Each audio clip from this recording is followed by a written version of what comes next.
재입금 요금은 지금 현재 당장 가능한 분부터 그 회사에서 LG엔솔에서 먼저 수도도 준비하고 있다는 것을 제공하고 있는 외교부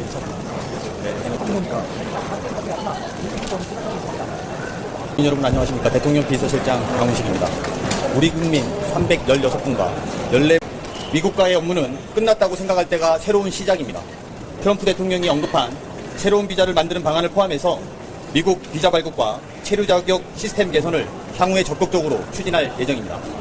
H1B 비자 같은 경우는 1년에 한 번 추첨을 하고요. 실제로 받을 수 있는 확률이 10%도 되지 않는다고 합니다. 그러니까 저런 정식 비자를 받고 가서 일을 하는 건 너무 힘들기 때문에 단기 출장에 해당하는 B1 비자, 비자 면제 프로그램인 이스타를 통해서 가는 경우가 많고 이번에도 보니까 대략 한 절반 정도는 이스타, 그리고 절반 정도는 D1 비자를 받고 갔다고 해요. 근데 지금 만든다고 하는 이 워킹그룹에서 이 B1 비자의 성격에 대해서 명확히 규정을 하겠다는 거고요. 근데 워킹그룹에서 또 하겠다는 게 뭐냐면 아까 말씀드렸던 H1B 비자 있잖아요. 하늘의 별따기라고 하는 그 H1 비자에 대해서 별도의 쿼터를 가지고 있는 나라가 있습니다. 네. 칠레와 싱가포르인데요. 각각 1,400개 그리고 싱가포르는 5,400개의 이 나라만을 위한 비자 쿼터가 있습니다. 이거 같은 경우는 이 나라들이 2003년에 FTA 협상을 하면서 저걸 받아낸 거고 주목할 만한 점은 2003년 이후에는 그 어떤 나라도 저 쿼터를 받지 못했습니다.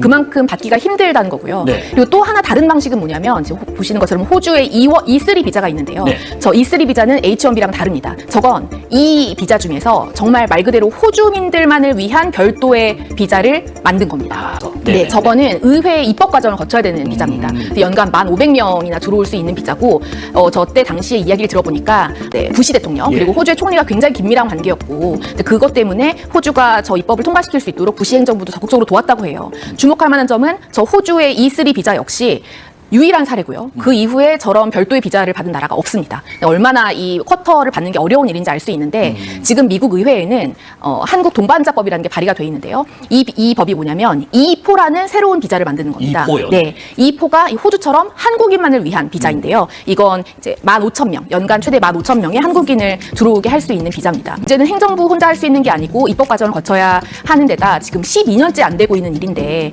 쉽지 않다라는 게 정부의 판단도 있습니다.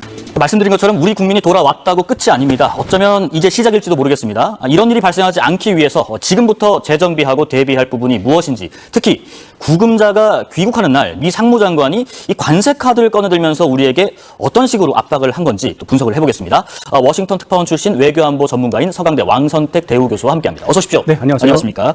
가능하다면 새로운 비자 클래스를 만드는 게 제일 좋습니다. 호주처럼 호주가 가지고 있는 E3 비자가 있고 새롭게 만들면 그 E4 비자가 될 겁니다. 그것을 E4 비자를 만들자고 한국 쪽에서 지금 뭐 10년 넘게 미국에 요구하고 있었습니다. 아, 그렇군요. 네, 요구하고 있었는데 그게 안 됐던 겁니다. 안 됐던 것은 또 뭐 불법 이민자 문제에 대한 미국 국민들의 정서 때문에 그런 문제가 있어서 안 됐는데 트럼프 대통령이 이 부분에 대해서 이해가 되고 동의가 된 상태로 이해가 됩니다. E4 비자를 해결할 수 있는, 관철해낼 수 있는 상황의 조건에 들어섰다고 판단하고 있습니다. 다른 것들은 임시방편입니다. 임시방편. H1B 비자 같은 경우 쿼터의 문제인데 쿼터가 지금 85,000명으로 정해져 있고 쿼터 비자 이제 전문 인력 들어갈 때 인도 인력이 너무나 많은 거예요. 거기에다가 싱가포르나 칠레 같은 나라는 아예 자기 할당량이 있기 때문에 그래서 좀 어려움이 항상 존재하고 있고 우리가 요구하는 것은 적어도 15,000명 이상이기 때문에 어렵다고 보고 지금 B1 비자 상용 비자에서 그거를 뭐 가이드라인을 바꾼다고 해도 어떻게 될지 또 정권이 바뀌면 어떻게 될지 이런 여러 가지 문제가 있어서 법으로 확실하게 새로운 비자 카테고리를 만드는 게 좋은데 입법 절차를 통해서 E4 비자를 만드는 이 과정이 동시에 진행되는 게 최선의 시나리오라고 생각합니다. 이런 전반적인 그 과정들 10년 전의 이런 노력들을 잘 모르는 일반 국민들은 사실 발등에 불 떨어진 것인가 하는 느낌도 들어요. 그러니까 특히 이번 사건이 일어난 그 조지아주 공장의 경우는 3년 전에 서삽을 뗐는데 2022년에 그 이전과 그 이후에 미국에 대한 한국 기업의 투자 규모가 달라졌습니다. 그 이전에도 투자가 있었지만 그 규모 자체가 많아봐야 수천억 원대, 수백억 원 정도에 그쳤고 이런 비자 문제까지 거론할 만한 규모가 안 됐던 겁니다. 바이든 행정부 들어와서 큰 공장이 지어지면서 세계적인 공급망 재편이라고 하는 움직임이 2018년에 시작이 됐고 그로부터 2022년에 미국이 드디어 거대한 프로그램 보조금 지급을 통한 리쇼어링 외국 기업을 미국에 유치를 해서 문제를 해결하겠다. 그래서 그 시행이 된 게 2022년이거든요. 2022년에 그래서 미국의 대규모로 투자가 시작이 됐는데 한국이 거기에 동참을 한 거죠.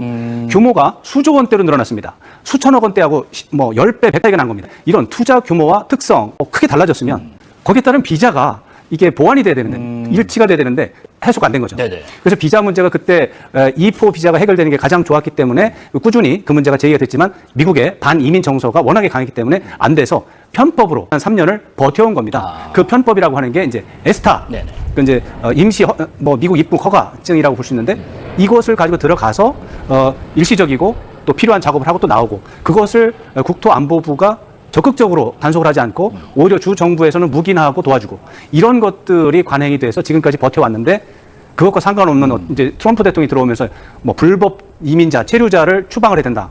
1년에 올해 100만 명을 추방시키겠다.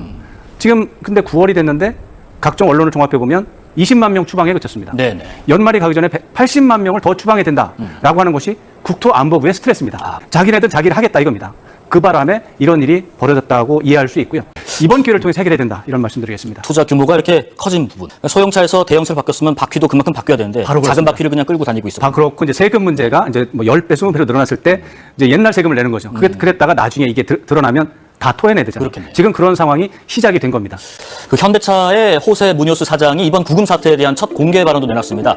이번 일로 최소 2, 3개월 공장 건설 지연이 예상된다. 모든 사람들이 한국 복귀를 원하는데 그 자리를 채울 수 있는 인력이 미국에는 없다. 공장 건설 단계는 특히나 전문 인력이 필요한데 미국에서는 구할 수 없는 기술, 장비들이 많다라고 했는데 이렇게 인력, 특히 뭐 전문 인력도 기술도 장비도 부족한 미국 입장에서는 이번 이 사태가 어떻게 보면 제조업 부활이 시급한 미국 입장에서는 자충수를 둔 거 아닌가요?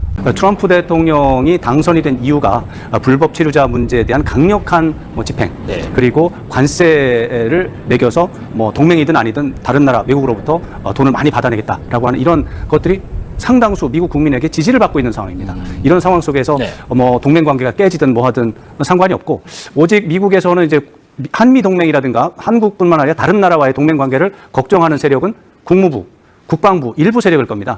나머지 국토안보부라든가 상무부라든가 뭐 재무부라든가 이쪽에서는 뭐 동맹 관계가 좀 깨지더라도 지금 미국이 급하니까 미국의 입장, 특히 불법 체류자 추방에 대해서는 도저히 양보할 수 없고 관세 문제도 양보할 수 없다라고 하는